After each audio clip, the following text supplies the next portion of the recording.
Hey guys, this week I'm going to show you how I made these little wooden mushrooms on the lathe using some scrap wood. Stick around.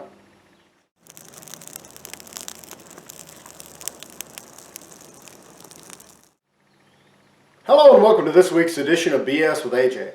As I said before, this week I'm going to be showing you how I made these little wooden mushrooms using some scrap wood on the lathe. It was actually quite a bit of fun, and I used some really green wood. This is the first time I've really turned wood that was that green. I mean, I've turned it a little bit moist before, but this was like just about fresh cut. But yeah, I ended up actually cutting these back a little bit right before winter time, so it's not had much time to dry out, and it's been cold and all that kind of stuff. So it did actually have some time to get some spalting in these. Let me see if I can get a closer view of these here. As you can see here, it's got some discoloration. That's the spalting through the wood there. And that's really pretty neat because spalting is either mold growth or mushroom growth through the wood there. It leaves these little darker streaks and stuff like that. It really makes it look cool. But anyway, before we get started in that today, if you like videos like this, be sure to like, share, and subscribe, and consider supporting BS with AJ on Patreon so we can do bigger and better projects for you guys. Let's get started.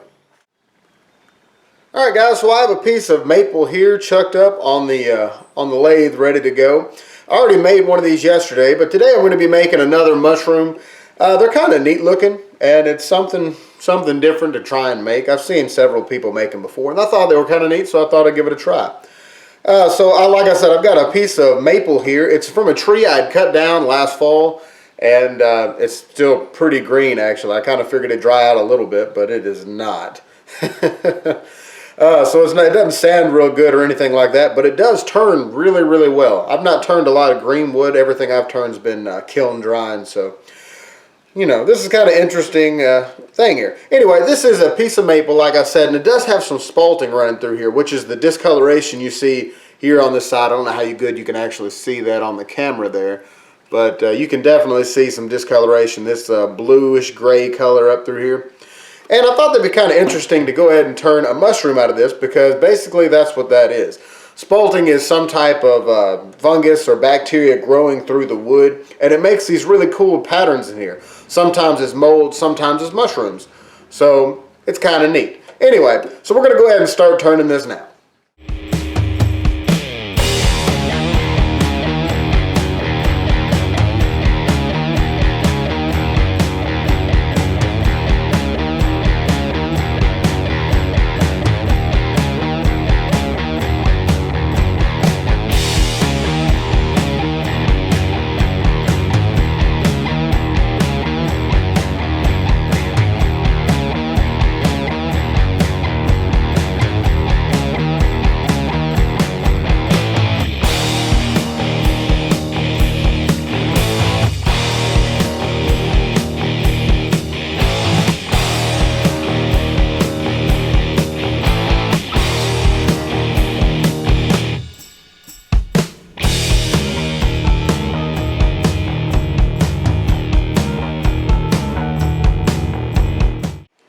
Alright guys, we got our rough shape cut out here. As you can see, like I said, it's a little bit green still. Actually, it's really green still. So it's kind of tearing out. It's actually had time for all that spalting to basically help break down the wood some. So it's tearing out more so than it's cutting nice. But that's okay on something like this, especially with it being a mushroom that's just kind of set on somebody's desk or something like that, you know. It's going to give some unique characteristics. But we're going to go ahead and start sanding it down and get it as smooth as we can. But like I said, I mean, there's some unique characteristics to it. There's already a couple of holes going all the way through the cap of the mushroom here, which is kind of neat looking. It does have the spalting going all the way through here, which again is kind of interesting looking. And so basically, like I said, we're going to go ahead and start sanding this now since we got our rough shape, and we'll go from there.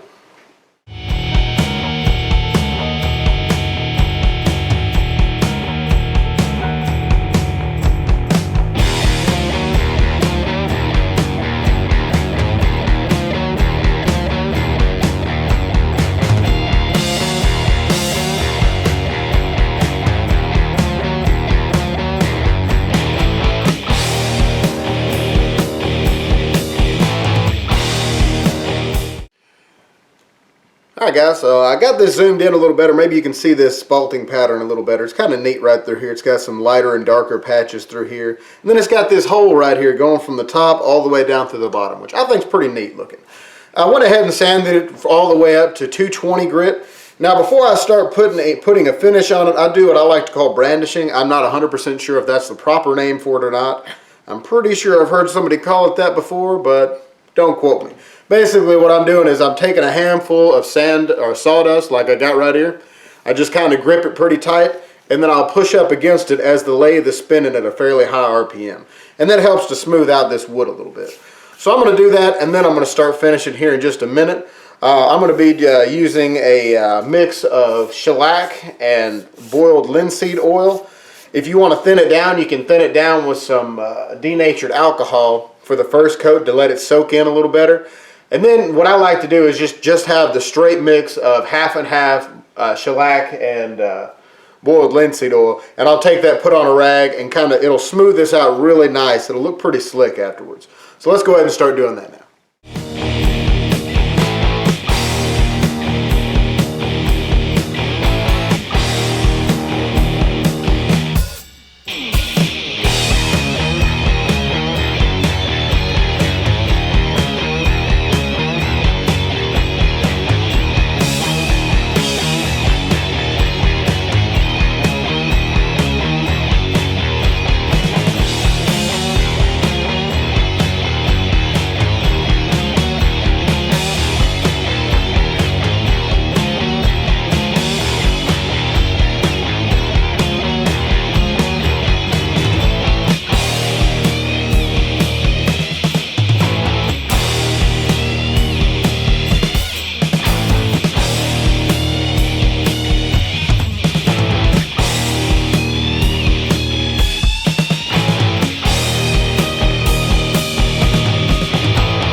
Alright guys, well here's our final product right here.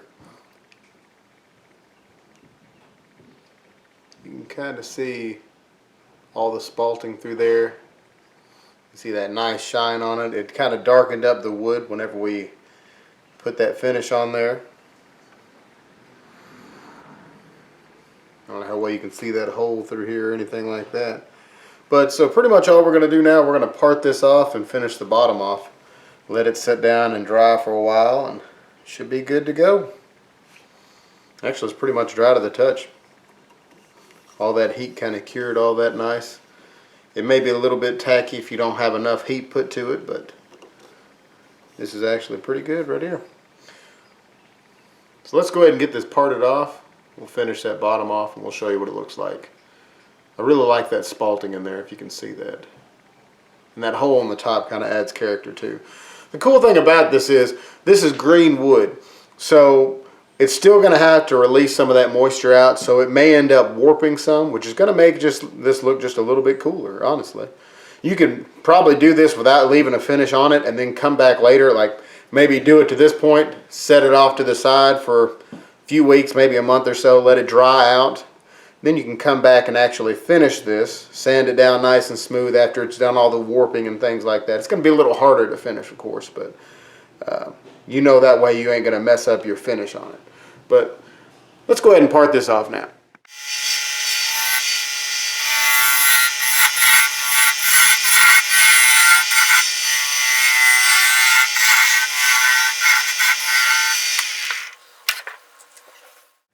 Alright guys, well here's our final product. I went ahead and showed you this one, and I turned this one off camera. But I wanted to show you these up close a little bit here to show you these spalting patterns. I don't know how good it's going to focus. Maybe I need to back up a little. But you can see all the discoloration and stuff through there, all these little darker streaks up in this area here, and of course up towards the front here.